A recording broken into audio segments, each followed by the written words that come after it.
और जैसा राष्ट्रपति बाइडेन ने कहा, भारत और अमेरिका दोनों के डीएनए में लोकतंत्र है। लोकतंत्र हमारा स्पिरिट है, लोकतंत्र हमारी रगों में है, लोकतंत्र को हम जीते हैं और हमारे पूर्वजों ने उसको शब्दों में ढाला है संविधान के रूप में।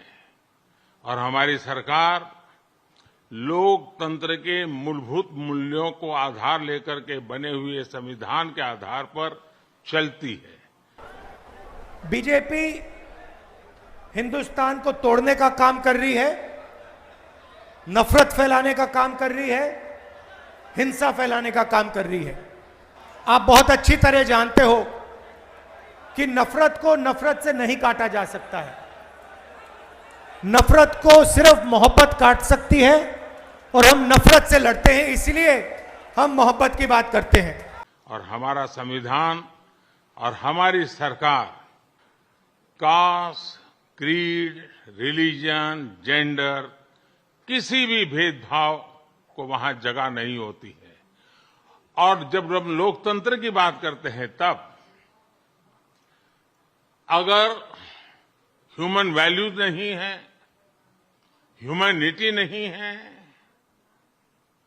ह्यूमन राइट्स नहीं है, फिर तो वो डेमोक्रेसी है ही नहीं। और इसलिए जब आप डेमोक्रेसी कहते हैं, जब डेमोक्रेसी को स्वीकार करते हैं और जब हम डेमोक्रेसी को लेकर के जीते हैं, तब डिस्क्रिमिनेशन का कोई सवाल ही नहीं उठता है। दिल्ली की सरकार, यूपी की सरकार दोनों मिलकर के ये बताएं कि उत्तर प्रदेश में 6 साल से ज्यादा समय हो गया, अगर एक भी जिला अस्पताल बनाया हो जिसमें गरीबों का इलाज हो रहा हो। देखिए, गरीब के लिए तो आज भी वही बुनियादी सवाल हैं, पढ़ाई अच्छी मिले, इलाज समय पर मिल जाए, उनकी तकलीफें कम हो जाएं।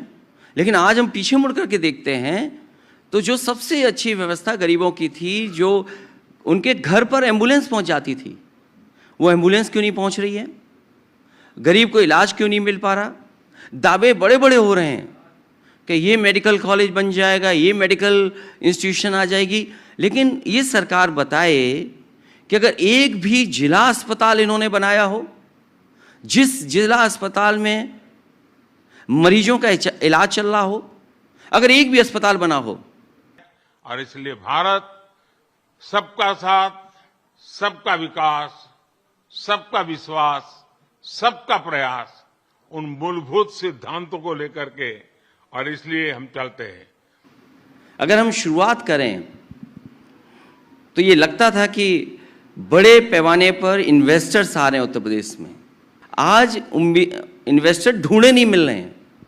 शायद इन्हें एक ग्रुप ऑफ मिनिस्टर्स क्रिएट करना पड़ेगा जो इन निवेशकों को ढूंढे, जो बेवफा निवेशक थे। भारत में सरकार के जो बेनिफिट्स हैं वो एक्सेस टू ऑल है, जो भी उसके हकदार हैं उन सबको मिलते हैं। इसलिए भारत के लोकतांत्रिक मूल्यों में कोई भेदभाव नहीं है, न धर्म के आधार पर, न जाति के आधार पर, न उम्र के आधार पर, न भूभाग के आधार पर। पूरा देश समझ गया है कि नरेंद्र मोदी जी, बीजेपी का मतलब सिर्फ 2-3 लोगों को फायदा पहुंचाना, देश का पूरा धन उनके हवाले करना। एक ब्यूरोक्रेट के तौर पर, एक सरकारी कर्मचारी के तौर पर अब आपको अपने हर निर्णय में कुछ सवालों का अवश्य ध्यान रखना ही पड़ेगा। जो राजनीतिक दल सत्ता में आया है वो टैक्स पेयर्स मनी का इस्तेमाल अपने दल के हित के लिए कर रहा है या देश के हित के लिए कर रहा है, उसका उपयोग कहां हो रहा है ये आप लोगों को देखना ही होगा। दोस्तों, वो राजनीतिक दल अपने दल के विस्तार में सरकारी धन का उपयोग कर रहा है या फिर देश के विकास में उस पैसों का इस्तेमाल कर रहा है, वो राजनीतिक दल अपना वोट बैंक बनाने के लिए सरकारी धन लुटा रहा है या फिर सभी का जीवन आसान बनाने के लिए काम कर रहा है। वो राजनीतिक दल सरकारी पैसे से अपना प्रचार कर रहा है या फिर ईमानदारी से लोगों को जागरूक कर रहा है। वो राजनीतिक दल अपने कार्यकर्ताओं को ही विभिन्न संस्थाओं में नियुक्त कर रहा है या फिर सबको पारदर्शी रूप से नौकरी में आने का अवसर दे रहा है। वो राजनीतिक दल नीतियों में इसलिए तो फेरबदल नहीं कर रहा ताकि उसकी आकाओं की काली कमाई के नए रास्ते बने। आप अपने हर फैसले से पहले इन सवालों के बारे में जरूर सोचें, क्योंकि अब अगर ब्यूरोक्रेसी से चूक हुई तो देश का धन लूट जाएगा, टैक्स पेयर्स मनी तबाह हो जाएगा, देश के युवाओं के सपने चकनाचूर हो जाएंगे। अगर इस सरकार ने 6 साल में अगर एक भी मंडी बनाई हो तो बता दें। स्वार्थ का ये गठबंधन जिसके निशाने पर है हिंदुस्तान, ये राजनीतिक दल जब भी इकट्ठे आए भ्रष्टाचार लाए, परिवारवाद लाए और राष्ट्र की आर्थिक प्रगति को संकुचित करने का अपने संग आरोप लेते आए। जैसे जैसे हमारा जीवन आगे बढ़ रहा है हम मर रहे हैं। यही वजह है कि डॉक्टर आपके अंदर देखकर ही आपकी उम्र बता देता है। सही बात तो यह है कि हमारा जन्म होने से भी पहले हमारे अंदर मृत्यु की शुरुआत हो जाती है। अगर आप अज्ञानी हैं, अनजान हैं, तो ही आपको ऐसा लगता है कि मृत्यु बाद में किसी दिन आएगी। पर अगर आप जागरूक हैं तो आप देखेंगे कि मृत्यु और जीवन दोनों ही हर पल में हो रहे हैं। अगर आप बस इतना ही करें कि थोड़ी ज्यादा जागरूकता के साथ सांस लें, तो आप देखेंगे कि हर ली हुई सांस जीवन है और हर छोड़ी हुई सांस मृत्यु है। नरेंद्र मोदी जब गुजरात के मुख्यमंत्री थे तो केंद्र की तत्कालीन मनमोहन सिंह सरकार पर अर्थव्यवस्था और नीतियों को लेकर तीखे हमले बोलते थे। मोदी कहते थे कि सरकार में अनिर्णय की स्थिति है। वो भारतीय मुद्रा रुपए में डॉलर की तुलना में गिरावट को भी सरकार की कमजोरी बताते थे। अब जब केंद्र में मोदी की मजबूत सरकार है तो रुपया कमजोर क्यों है? इस बात का जिक्र अक्सर होता है कि 1947 में जब देश आजाद हुआ तो रुपए और डॉलर की कीमत में कोई फर्क नहीं था। आजादी के बाद से अमेरिकी डॉलर की तुलना में रुपए में गिरावट आती रही। भारतीय राजनीति में रुपए के गिरने को अब सरकार की प्रतिष्ठा से जोड़ा जाने लगा है। अगस्त 2013 में रुपया डॉलर की तुलना में हिचकोले खा रहा था तो तत्कालीन नेता प्रतिपक्ष सुषमा स्वराज ने कहा था रुपए ने अपनी कीमत खोई और प्रधानमंत्री ने अपनी प्रतिष्ठा। तब मई 2013 से सितंबर तक में रुपए में 17% की गिरावट आई थी। देश में विदेशी मुद्रा यानी डॉलर की मांग बढ़ी है। ऐसा इसलिए है कि वस्तुओं और सेवाओं की आयात, विदेशी यात्रा, विदेश में निवेश, कर्जों का भुगतान और विदेशों में इलाज कराने वालों की तादाद बढ़ी है। इसकी भरपाई निर्यात से की जा सकती है, लेकिन भारत का निर्यात कम हुआ है।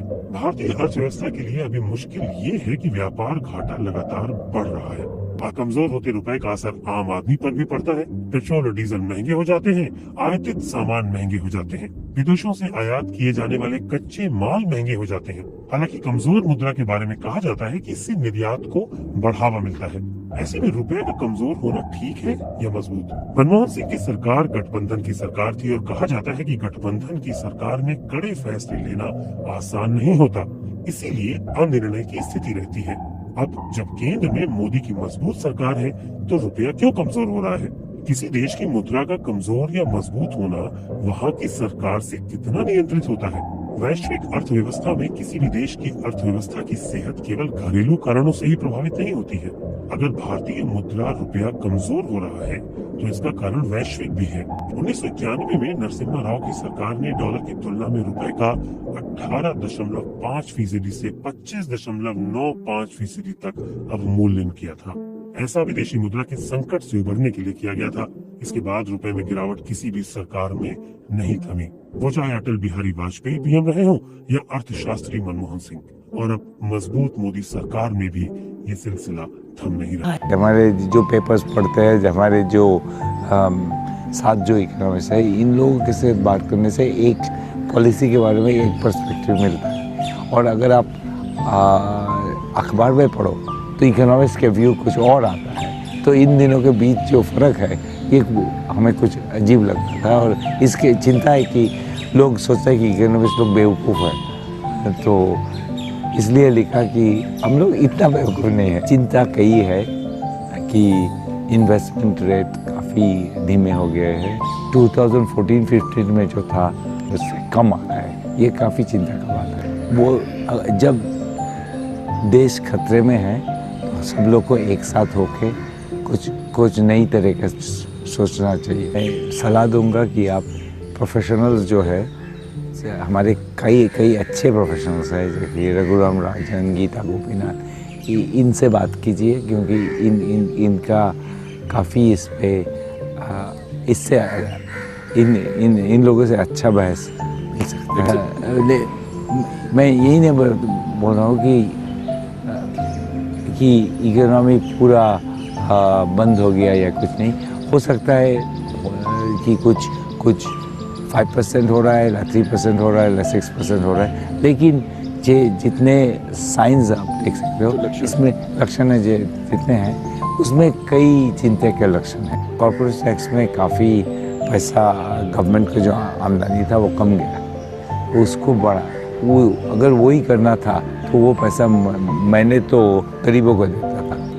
थोड़ा सा बोल रहा है, इसलिए नहीं कि मेरे खिलाफ कुछ बोल रहे, लेकिन देश के जब ज़रूरत होता है तब जो प्रोफेशनल्स है उसको इस्तेमाल करना चाहिए। और इस एटीट्यूड में मुझे लगता है कि ये प्रोफेशनल्स, अगर आपको सोचना है कि ये सारे लोग वो लोग लेफ्टिस्ट है, इसलिए वो जो बोलेगा वो गलत है, तो फिर प्रोफेशनल्स के इस्तेमाल करने का कोई तरीका नहीं रहता। हम भ्रष्टाचार को ख़त्म करने की बातों को सुनते तो आ रहे हैं, परंतु उसे किस प्रकार ख़त्म किया जाए उसको करने के लिए तत्पर नहीं होते हैं। आज़ादी हासिल होने के बाद भी हमने संविधान का पूर्ण रूप से पालन करना नहीं आरंभ किया, जिसके कारण ही जनता का प्रतिनिधित्व करने वाला व्यक्ति ही उसी जनता के अधिकारों का शोषण करने लगा, जिसका सारा का सारा श्रेय आम आदमी रूपी देश के इसी साधारण नागरिक को जाता है। छोटे से छोटे कार्य में हम सही प्रक्रिया के बजाय गलत तरीकों को अपनाते आए हैं। ये उसी का ही परिणाम तो है जो इतना भयावह हो चुका है। आओ मिलकर हम अपने सपनों के भारत को एक बेहतर भारत बनाने के प्रयास में लगें। भारत के हर नागरिक के लिए देश में शांति और सद्भाव के महत्व को समझना आवश्यक है। हम सभी को शांति बनाए रखने के लिए काम करना चाहिए।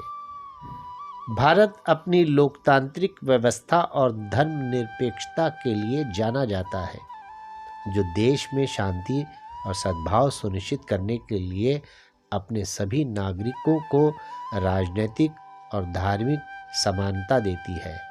हालांकि कई ऐसे कारक हैं जो देश में शांति को भंग करते हैं। भारत एक धर्मनिरपेक्ष देश है। भारत का संविधान अपने प्रत्येक नागरिक को अपने धर्म का पालन करने का अधिकार देता है। देश में कोई आधिकारिक धर्म नहीं है। सभी धर्मों का समान रूप से आदर किया जाता है।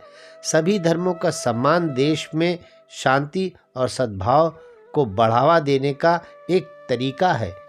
भारत का संविधान किसी भी धर्म का आधिकारिक तौर पर पालन नहीं करता है और अपने नागरिकों को किसी भी समय अपने धर्म को चुनने या बदलने की इजाज़त देता है। हालांकि यहाँ कुछ ऐसे धार्मिक समूह हैं जो अपने धर्म को उस सीमा तक फैलाते हैं जो देश की शांति और सद्भाव में अस्थिरता लाता है। भारत का संविधान अपने प्रत्येक नागरिक को अपने धर्म का पालन करने का अधिकार देता है। जहाँ तक भारत सरकार की बात है, वह देश में शांति और सद्भाव को सुनिश्चित करने के लिए हर संभव कोशिश करती है, लेकिन हमें अभी भी एक लंबा रास्ता तय करना है। यह तब होगा जब प्रत्येक नागरिक समाज के खतरों को पहचान देश में पूर्ण शांति और सामंजस्य के लिए अपना योगदान देगा।